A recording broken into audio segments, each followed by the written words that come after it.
Hello friends, slate chalk and টকের আজকের নিবেদন শরদিন্দু বন্দ্যোপাধ্যায় রচিত একটি গল্প বীর্য শুল্কা। রাজকুমারী সুমিত্রার আর কিছুতেই বর পছন্দ হয় না। দেশ দেশান্তর থেকে রাজারা লিপি পাঠান রাজকন্যার পানি প্রার্থনা জানিয়ে, কিন্তু লিপি গ্রাহ্য হয় না। রাজদূত নিরাশ হয়ে ফিরে যান। সুন্দরকান্তি রাজপুত্রেরা আসেন, রাজকন্যার প্রাসাদের সম্মুখে ঘোড়ায় চড়ে ঘোরাঘুরি করেন। তাদের কোমরে রত্নখচিত অসি ঝলমল করে, কিরিটের হীরা সূর্য কিরণে ঝলমল করে, কিন্তু কুমারী সুমিত্রার মন টলে না। তিনি সখীদের ডেকে বাতায়ন থেকে আঙুল দেখিয়ে বলেন, সখী, দেখ দেখ, কতকগুলি মোমের পুতুল ঘোড়ায় চড়ে ঘুরে বেড়াচ্ছে। সূর্যের তাপে গলে যাচ্ছে না কেন, এই আশ্চর্য। এই বলে কোকিল কণ্ঠে হেসে ওঠেন। রাজপুত্রেরা তার হাসি কথা শুনতে পান। তাদের মুখ রাঙা হয়ে ওঠে। আর্যাবর্তময় দক্ষিণে অবন্তী রাজ্য থেকে পূর্বে কাশী কোশল পর্যন্ত রাষ্ট্র হয়ে গেছে যে তক্ষশিলার শক রাজকুমারী যেমন অপরূপ সুন্দরী তেমনি গর্বিতা। তাঁর রূপ লাবণ্য দেখে যাঁরা তাকে বিয়ে করতে আসেন, তাঁর দর্পের কাছে পরাভূত হয়ে তাঁরা ফিরে যান। আর্যাবর্তের কোনো রাজা বা রাজপুত্রকে তার মনে ধরে না। সুমিত্রার বাবা রুদ্রপ্রতাপ তক্ষশিলার রাজা। রুদ্রের মতোই তার প্রতাপ। তিনি শক বংশীয়। শক বংশের অনেক ক্ষত্রপ তখন ভারতবর্ষের উত্তর পশ্চিম অঞ্চলে বাস করছিলেন। বহুকাল আর্যাবর্তে থাকার ফলে তারা অনেকটা আর্য ভাবাপন্ন হয়ে পড়েছিলেন, কিন্তু শক রক্তের প্রভাব সম্পূর্ণ মুছে যায়নি। শক নারীরা তখনও তরোয়াল নিয়ে দ্বন্দ্বযুদ্ধ করতে ভালোবাসত। অশ্বচালনায় পুরুষের সঙ্গে প্রতিদ্বন্দ্বিতা করত। রাজকুমারী সুমিত্রা ছিলেন সেই জাতের মেয়ে, যেমন রূপসী তেমনি তেজস্বিনী। রাজা রুদ্রপ্রতাপ যখন দেখলেন কোনো বরই মেয়ের পছন্দ হয় না, তখন তিনি মেয়েকে ডেকে জিজ্ঞেস করলেন, তোর 18 বছর বয়স হলো, তুই কি বিয়ে করবি না? স্বয়ংবর সভা ডাকব? সুমিত্রা মাথা নেড়ে বলেন, না, স্বয়ংবর সভায় তো কেবল রাজা আর রাজপুত্ররা আসবে। তাদের আমি দেখেছি, তারা সব ননির পুতুল। তাদের কারুর গলায় আমি মালা দিতে পারবো না। আমি প্রতিজ্ঞা করেছি, বীর্য শুল্কায় যে আমাকে কিনে নিতে পারবে তাকেই আমি বিয়ে করব, তা সে শূদ্রই হোক বা চণ্ডালী হোক। শুনে রুদ্রপ্রতাপ খুশি হলেন।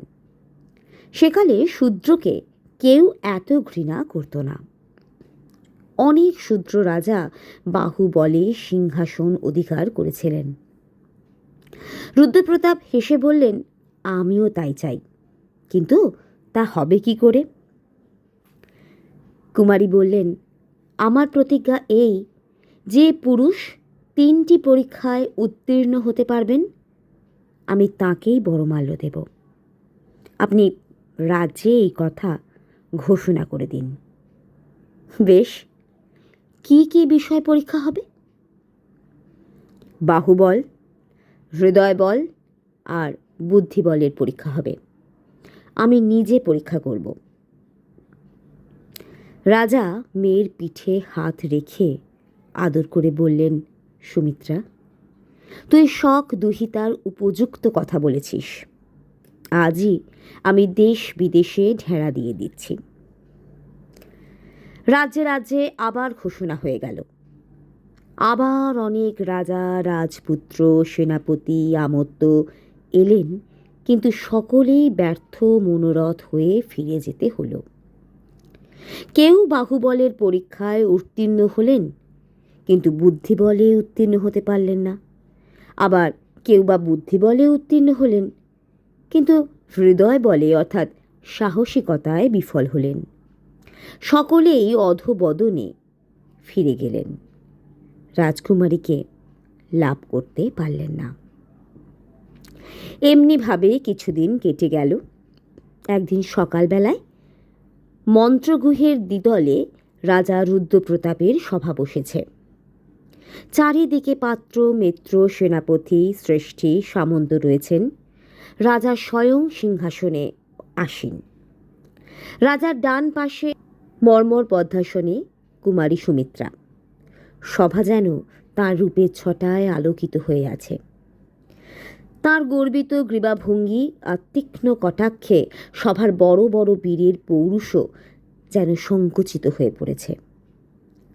সভার তরুণের কাছে প্রতিহার ভূমিতে হঠাৎ একটা গোলমাল শুনতে পেয়ে রাজা জিজ্ঞেস করলেন, কিসের গণ্ডগোল? মকরকেতু, দেখো তো। মকরকেতু রাজ্যের একজন সেনানী। তিনি যুবা পুরুষ, বিশাল তার দেহ। তার চেহারা দেখেই শত্রু ভয়ে আধমরা হয়ে যায়। তিনি সভার দ্বারে গিয়ে দেখলেন একজন দীন বেশ যুবক জোর করে সভায় প্রবেশ করতে চায়, কিন্তু 4-5 জন প্রতিহারী তাকে আটকে রাখার চেষ্টা করছে। যুবক নিরস্ত্র, কিন্তু এমন ভয়ঙ্করভাবে সে হস্তপদ সঞ্চালন করছে যে বর্মাবৃত শূলধারী প্রতিহারীরা তার সঙ্গে এঁটে উঠতে পারছে না। কিন্তু 5 জনের সঙ্গে একজনের যুদ্ধ কতক্ষণ সম্ভব? অবশেষে দ্বাররক্ষীরা তাকে মাটিতে ফেলে তার হাত বেঁধে ফেললে। মকরকেতু রাজাকে এসে খবর দিলেন। শুনে রাজা হুকুম করলেন, কি চায় লোকটা, তাকে এখানে নিয়ে এসো। তখন 2 জন প্রতিহারী লোকটিকে নিয়ে রাজার সম্মুখে হাজির হল। রাজা তার চেহারা আর বেশভূষা দেখে আশ্চর্যান্বিত হয়ে গেলেন। তার মাথায় উষ্ণিস নেই, হাতে অস্ত্র নেই, পরিধানে নিখুঁত বস্ত্রও নেই। রক্ষীদের সঙ্গে লড়াই করতে গিয়ে ছিঁড়ে গেছে, সর্বাঙ্গে ধুলা। কিন্তু তবু ছিন্ন আর ধুলির আভরণের ভিতর দিয়েও অপরূপ সুঠাম দেহপ্রভা প্রকাশ পাচ্ছে। দেহ রোগাও নয়, মোটাও নয়। পেশিগুলো প্রতি অঙ্গ সঞ্চালনে সাপের মতো খেলে বেড়াচ্ছে। মাথায় কোঁকড়া চুল কাঁধ পর্যন্ত এসে পড়েছে। গায়ের রং নতুন কচি ঘাসের মতো শ্যাম। মুখে একখানা খামখেয়ালি বেপরোয়া ভাব। রাজা জিজ্ঞেস করলেন, তুমি কে? তোমার দেশ কোথায়? বন্দী একবার রাজার দিকে চাইলে, একবার রাজকন্যার দিকে চাইলে, তারপর বললে, আমি এ রাজ্যের আগন্তুক, আমার দেশ বঙ্গ। রাজা বললেন, বঙ্গদেশের নাম শুনেছি বটে, আর্যাবতের পূর্ব সীমান্তে সেই রাজ্য। শুনেছি সে দেশের লোকেরা পাখির ভাষায় কথা বলে। বন্দী গম্ভীরভাবে বললে, মহারাজ ঠিক ধরেছেন, বঙ্গদেশের লোক কোকিলের ভাষায় কথা বলে। এত মধুর ভাষা পৃথিবীতে আর নেই। রাজা উত্তর শুনে ভারী আশ্চর্যিত হলেন, একটু খুশিও হলেন। প্রতিহারীদের বললেন, বাঁধন খুলে দাও।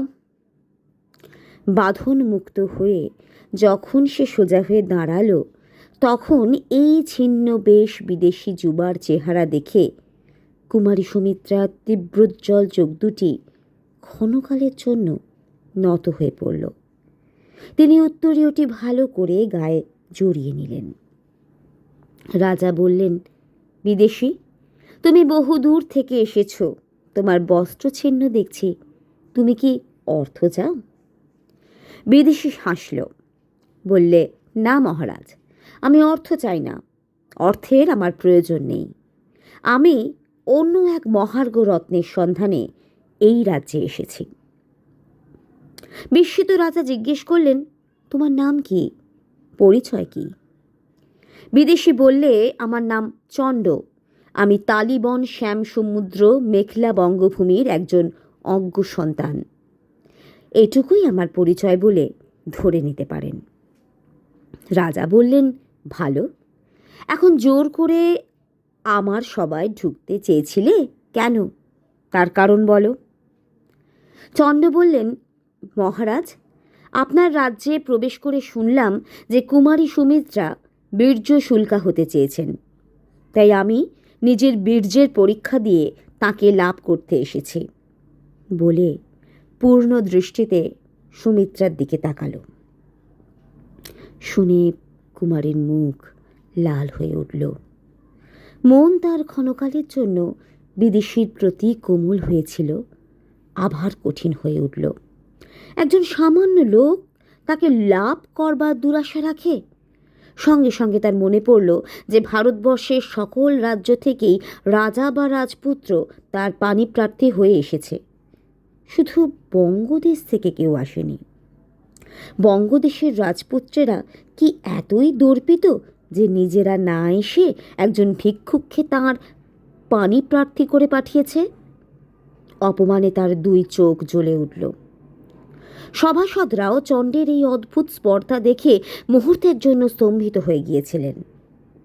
তারপর সকলের সমবেত অট্টহাস্যে সভা ভরে গেল। রাজা রুদ্রপ্রতাপ কিন্তু হাসলেন না।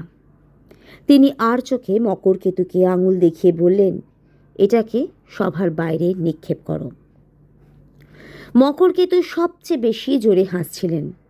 হাসির ধাক্কায় তার বিরাট দেহ দুলে দুলে উঠছিল। তিনি হাসতে হাসতেই চণ্ডকে সভার বাইরে নিক্ষেপ করতে অগ্রসর হলেন, কিন্তু তার গায়ে হাত দিতে না দিতেই এক অদ্ভুত ব্যাপার হলো। চণ্ড দু হাতে মকরকেতুর কোমর ধরে তাকে মাথার ঊর্ধ্বে তুলে অবলীলাক্রমে গবাক্ষের নিচে ফেলে দিয়ে রাজার সম্মুখে ফিরে এসে বললেন, মহারাজ, আপনার আজ্ঞা পালিত হয়েছে।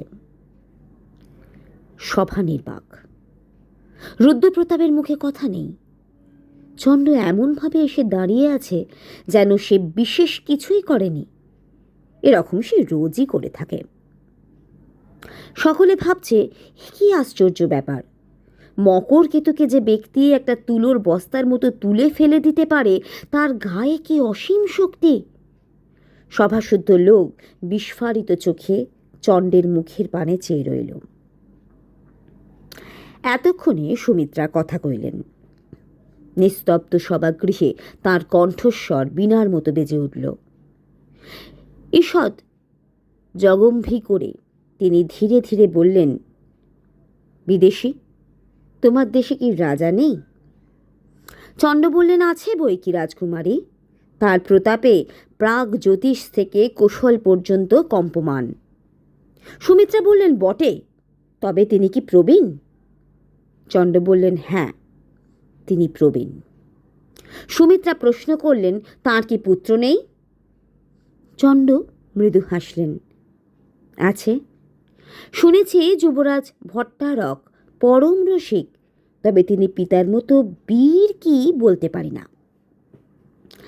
সুমিত্রার কণ্ঠের চাপা শ্লেষ এতক্ষণে স্ফুরিত হয়ে উঠল। তিনি তীক্ষ্ণ হাসি হেসে বললেন, তাই বুঝি তোমাদের রসিক যুবরাজ একজন মল্লকে তাঁর প্রতিনিধি করে পাঠিয়েছেন? চণ্ড মাথা নেড়ে বললেন, না, আমি স্বেচ্ছায় এসেছি। তাছাড়া আমি মল্ল নই।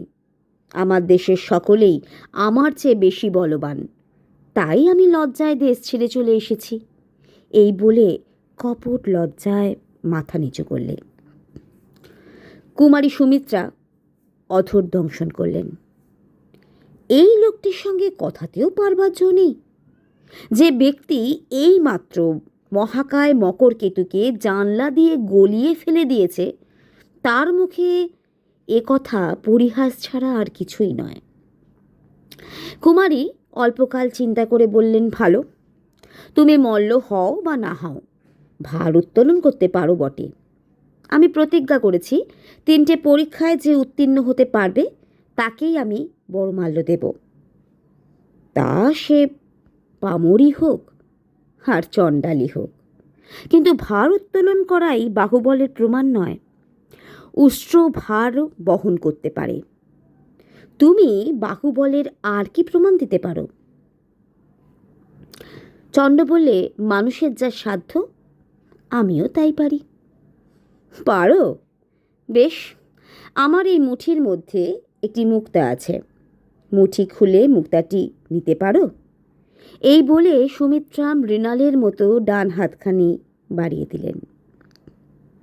অনেক রাজপুত্রই রাজদুহিতার মুঠি খুলতে না পেরে লজ্জায় দেশ ছেড়ে পালিয়ে গিয়েছিলেন। চণ্ড তার সামনে গিয়ে দাঁড়ালো, ক্ষুব্ধ স্বরে বললে, রাজকুমারী, এ পুরুষের উপযুক্ত পরীক্ষা নয়। আমাকে অকারণে লজ্জা দিচ্ছেন কেন? এই বলে সে বাঁ হাতের দুটি আঙুল দিয়ে রাজকুমারীর মুঠির দুদিক চেপে ধরল। রাজকুমারী একবার শিউরে উঠলেন। তারপর তার মুঠি আস্তে আস্তে খুলে গেল। মুক্তাটি হাতে থেকে তুলে নিয়ে চণ্ড বললে, আজ থেকে এই মুক্তাটি আমার কর্ণের ভূষণ হল। রাজকুমারীর মুখ বিবর্ণ হয়ে গেল। তিনি কিছুক্ষণ বিহ্বল চোখে নিজের পানে চেয়ে রইলেন। তারপর উঠে দাঁড়িয়ে অবরুদ্ধ স্বরে বললেন, প্রথম পরীক্ষায় তুমি উত্তীর্ণ হয়েছ। বাকি দুটি পরীক্ষা আজ অপরাহ্নে হবে। এই বলে তিনি দ্রুত পদে সভা ছেড়ে চলে গেলেন। নিজের শয়ন গৃহে গিয়ে রাজকুমারী বিছানায় শুয়ে কাঁদতে লাগলেন। এমন লাঞ্ছনা তিনি জীবনে ভোগ করেননি। কোথাকার এক পরিচয়হীন অখ্যাত লোক এসে অবহেলায় ভরে বাঁ হাতে তার মুঠি খুলে দিলে। কি কঠিন তার আঙুল, যেন লোহা দিয়ে তৈরি। সেই আঙুল রাজকুমারীর মুঠি স্পর্শ করা মাত্র যেন অবশ হাত আপনি খুলে গেল। কেন এমন হলো? ও কি ইন্দ্রজাল জানে? চোখ মুছে সুমিত্রা পালঙ্কে উঠে বসলেন। তার লুষ্ঠিত অভিমান আহত সর্পের মতো আবার ধীরে ধীরে মাথা তুলতে লাগলো। তিনি গালে হাত দিয়ে ভাবতে লাগলেন, কি করে আজ বাকি দুই পরীক্ষায় চণ্ডকে পরাস্ত করবেন। বেলা তৃতীয় প্রহরে তুর্য দামামা বাজবা মাত্র রাজা আর রাজ্যের বড় বড় প্রবীণ আমত্তেরা রাজ উদ্যানে সমবেত হলেন। রাজকুমারী বেণী দুলিয়ে ফুলের মালা গলায় দিয়ে নিজের প্রাসাদ থেকে নেমে এলেন। চণ্ড উপস্থিত হল। এখন আর তার ধূলি ধূসর বেশ নেই। পরনে পরিপট্ট, বুকে লোহার বর্ম, হাতে ধনুস্বর। ডান কানে সেই মুক্তাটি বেলফুলের কুড়ির মতোই দুলছে। রাজ উদ্যানটি প্রকাণ্ড, চারিদিকে উঁচু পাঁচিল দিয়ে ঘেরা। তাতে বড় বড় ফল ফুলের গাছ, আম্র, জম্বু, বকুল, পিয়াল, কদম্ব শোভা পাচ্ছে। মাঝে মাঝে সরোবর, মাঝে মাঝে বুক পর্যন্ত উঁচু স্বচ্ছ স্ফটিকের দেওয়াল বাগানের পুষ্পিত অংশকে ঘিরে রেখেছে। চারিদিকে পোষা হরিণ, শশক, ময়ূর চড়ে বেড়াচ্ছে। একটি পাথরের বড় বেদির উপর রাজা আর আমত্তেরা আসন গ্রহণ করলেন। সুমিত্রা দুজন সখীর সঙ্গে অদূরে আরেকটি বেদিতে বসলেন। চণ্ড দাঁড়িয়ে রইল। কুমারী একবার আয়ত উজ্জ্বল চোখ তুলে চণ্ডের দিকে চাইলেন। তারপর গ্রীবা হেলিয়ে একজন সখীকে ইঙ্গিত করলেন। সখীর হাতে একটি সোনার কলস ছিল। সে গিয়ে সেই কলসটি স্ফটিকের দেওয়ালের পেছনে রেখে এলো। কুমারী তখন জিজ্ঞেস করলেন, বিদেশী, তুমি তীর ছুটতে জানো? মুখ টেপে হেসে চন্দ বললে, ছোটবেলায় শিখেছিলাম, অল্প স্বল্প জানি। ভালো, এবারে তোমার বুদ্ধি বলের পরীক্ষা হবে। স্ফটিক কুণ্ডের ওপারে ওই ঘর দেখতে পাচ্ছ? তুমি যেখানে দাঁড়িয়ে আছো সেখান থেকে তীর দিয়ে ওই ঘট বিদ্ধ করতে হবে। যদি পারো বুঝবো তুমি কৌশলী বটে। রাজা এবং পারিষদেরা সকলেই অবাক হয়ে রইলেন। এ কি অদ্ভুত পরীক্ষা! এদিক থেকে ঘট বিদ্ধ করা কি সম্ভব কখনো? মাঝে 5 আঙুল পুরু স্ফটিকের দেওয়াল রয়েছে। সে দেওয়াল ভেদ করে তীর ছোড়া মানুষের সাধ্য নয়। চণ্ড বললে, হে কি মানুষের কাজ? এরকম লক্ষ্য ভেদ যে দেবতাদেরও অসাধ্য। সুমিত্রা বিদ্রূপ স্বরে বললেন, তবে কি তুমি চেষ্টার আগেই পরাভব স্বীকার করছো? চণ্ড বললেন, না না, তা আমি বলছি না। আমি বলছি যে আপনি মানুষের অসাধ্য কাজ দিয়ে আমাকে দেব পদবি দান করছেন। রাজকুমারী তীক্ষ্ণ স্বরে জিজ্ঞেস করলেন, তবে কি তুমি পারবে বলে মনে হয়? চণ্ড হেসে বললে, পারা না পারা দৈবের অধীন, তবে এ পরীক্ষা বঙ্গীয় ধনুর্ধরের উপযুক্ত বটে। চণ্ড সযত্নে ধনুকে গুণ পড়ালে। ঈষৎ টঙ্কার দিয়ে দেখলে গুণ ঠিক হয়েছে কিনা। তারপর আকাশের দিকে চেয়ে আস্তে আস্তে ধনুকে স্বর সংযোগ করলে। গাছের পাতা নড়ছে না, বাতাস স্থির। দর্শকেরাও চিত্রাবৃতের মতো বসে রয়েছেন। চণ্ড ধীরে ধীরে ধনুক ঊর্ধ্বে তুললে। একবার সুবর্ণ ঘটের দিকে চেয়ে দেখলে। তারপর জ্যা মুক্ত তীর আকাশের দিকে ছুটে চলল। তীর আতশবাজির মতো সোজা আকাশে উঠে পাক খেয়ে নক্ষত্র বেগে নিচের দিকে মুখ করে নেমে আসতে লাগলো। ঠং করে একটা শব্দ হলো। সকলেই মুগ্ধ হয়ে দেখলেন তীরটি সোনার কলসের গায়ে বিঁধে আছে। রাজকুমারী এতক্ষণ রুদ্ধশ্বাসে বসে দেখছিলেন। তাঁর বুক থেকে একটা কম্পিত দীর্ঘশ্বাস বের হয়ে গেল। বুক দুরু দুরু করে কাঁপতে লাগলো। আশঙ্কায় নাকি আনন্দে বুঝতে পারলেন না। চণ্ডের কপালেও ঘাম দেখা দিয়েছিল। সে ঘাম মুছে জিজ্ঞেস করলে, রাজকন্যা, আদেশ পালন করতে পেরেছি কি? রাজকন্যার গলা কেঁপে গেল। তিনি বললেন, পেরেছ। একটু থেমে বললেন, এবারে শেষ পরীক্ষা। চণ্ড যেন একটু ক্ষুণ্ণ হয়ে বললে, এরই মধ্যে শেষ পরীক্ষা? আমার ইচ্ছে হচ্ছে সারা জীবন ধরে আপনার কাছে পরীক্ষা দিই। সুমিত্রার বুক আবার দুরু দুরু করে উঠল, কিন্তু তিনি নিজেকে সংযত করে বললেন, শেষ পরীক্ষা এই, আমি এই বনের মধ্যে দৌড়ে যাব। 10 গুনতে যতক্ষণ সময় লাগে ততক্ষণ পরে তুমি আমার পশ্চাদ্ধাবন করবে। তোমার হাতে একটি তীর আর ধনুক থাকবে। তুমি যদি আমাকে স্পর্শ করতে পারো তাহলে তোমার জিত, আর আমি যদি ফিরে এসে এই বেদি স্পর্শ করতে পারি তাহলে তোমার হার। আমার গতি রোধ করার জন্য তুমি অস্ত্র নিক্ষেপ করতে পারো, কিন্তু যদি আমার অঙ্গ থেকে এক বিন্দু রক্ত বের হয় তাহলে তদণ্ডেই তোমার প্রাণ যাবে। চণ্ড বললে, মানবী মৃগয়া আমার জীবনেই প্রথম। ভালো, তাই হোক। হরিণের মতো ক্ষিপ্র চঞ্চল পদে কুমারী সুমিত্রা বনের গাছপালার মধ্যে মিলিয়ে গেলেন। 10 গোনা শেষ হলে চণ্ড তীর ধনুক হাতে শিকারীর মতো তাকে অনুসরণ করলে। চণ্ড খুব দ্রুত দৌড়তে পারে, কিন্তু রাজকুমারীর সঙ্গে পাল্লায় সে পিছিয়ে পড়তে লাগল। ক্রমে উদ্যানের গাছপালা যতই ঘন হতে আরম্ভ করল, ছায়াও তত গভীর হতে লাগল। তার ভেতর দিয়ে পলায়মান সুমিত্রার শুভ্র অঞ্চল আর উড্ডীন বেণী দেখা যেতে লাগল, কিন্তু ক্রমে আর তাও দেখা যায় না। চণ্ড বুঝলে সুমিত্রার সঙ্গে দৌড়ে সে পারবে না। হাজার হোক তিনি নারী, তার শরীর লঘু। এদিকে চণ্ডের গায়ে লৌহবর্ম।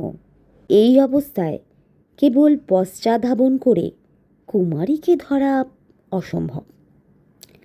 চণ্ড তখন যে পথে রাজকুমারীর ফেরার সম্ভাবনা সেই দিকে যেতে লাগল।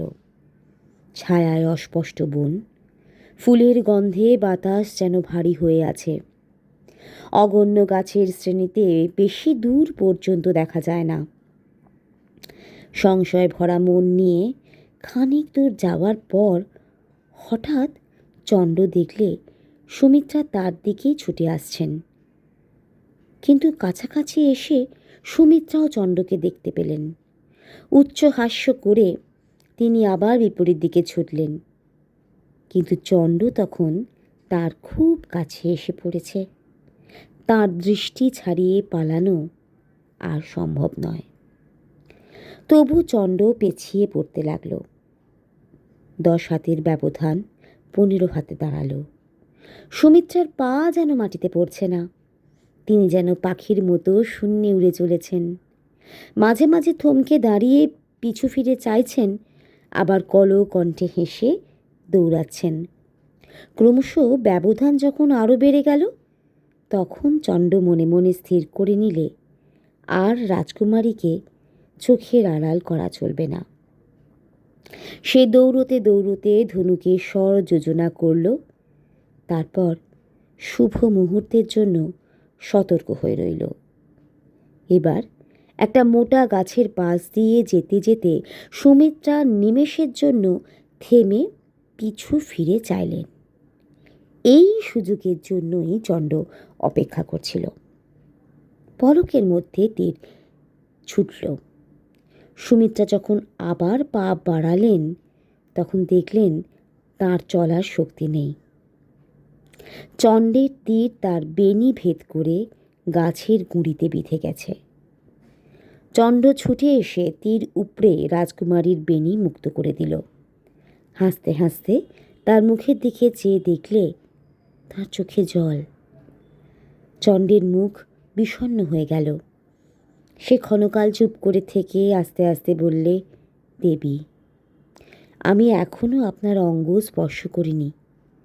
যদি আপনি আমার মতো লোকের গলায় মালা দিতে না চান, আমি শেষ পরীক্ষায় হেরে যেতে রাজি আছি। আপনি যান, বেদী স্পর্শ করুন গিয়ে। সুমিত্রা নতজানু হয়ে সেইখানে বসে পড়লেন।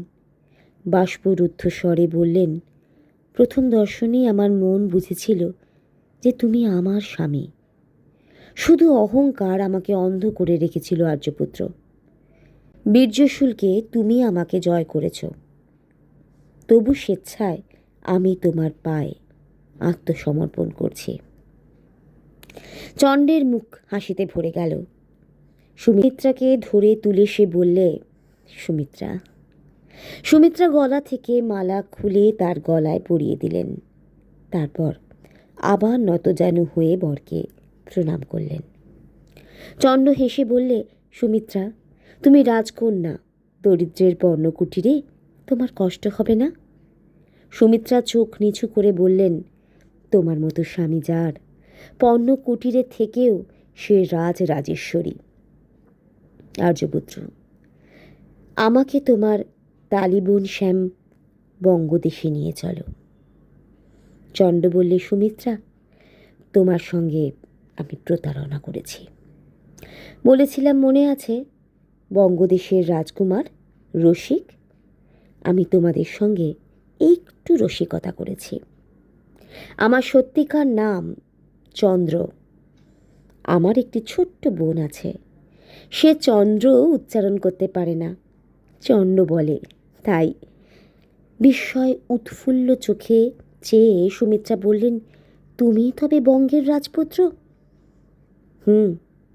কিন্তু রাজপুত্র বলে তোমার মালা ফিরিয়ে নিও না যেন। সুমিত্রা মুগ্ধ নেত্রে কিছুক্ষণ চণ্ডের মুখের পানে চেয়ে থেকে মৃদুস্বরে বললেন, রাজপুত্র যে এমন হয় তা জানতাম না। তারপর দুজনে হাত ধরাধরি করে যেখানে রুদ্রপ্রতাপ সপারিষদ বেদিতে ছিলেন সেই দিকে চললেন।